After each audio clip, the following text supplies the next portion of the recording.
দেখবো না, দেখতে বলবো না, খেতে বসে গেছি আমরা দুপুরবেলায়। এখন 2:10 বাজে। এখন আমরা লাঞ্চ করতে বসেছি। আজকে লাঞ্চে কি হচ্ছে জানো? আজকের মেনু হচ্ছে নিম পাতা ভাজা। যদি অসময় নিম পাতা ভাজা শীতকালে তো কেউ খায় না, তো আজকে আমার একটু ইচ্ছা হলো নিম বেগুন খেতে। আর বলছি মাছের ঝোল, সব সবজি দিয়ে মাছের ঝোল, গাজর, ফুলকপি, পেঁপে,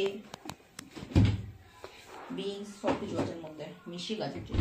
শীতকাল তো সবজিও খাওয়া হবে, মাছও খাওয়া হবে। চলো এবার খাওয়াটা খেয়ে নিই। দেখো গাইস, আমরা কোথায় বেরিয়ে গেছি।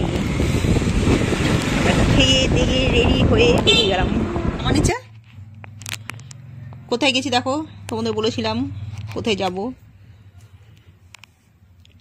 সেইখানেই গেলাম। এই দেখো আমরা চলে এসেছি যেখানে আমাদের যাওয়ার কথা ছিল। কি বলো তো এটা কোন জায়গায়? তোমরাই বলো কোন জায়গায়। দিয়ে আবার ঘুরে ঘুরে আমরা বেরিয়ে চলে গেলাম। বেশ বাহ, কি সুন্দর দেখা রাজহাঁসগুলো। এটা জলখাবার গলির পুকুর, এই যে রাজহাঁস।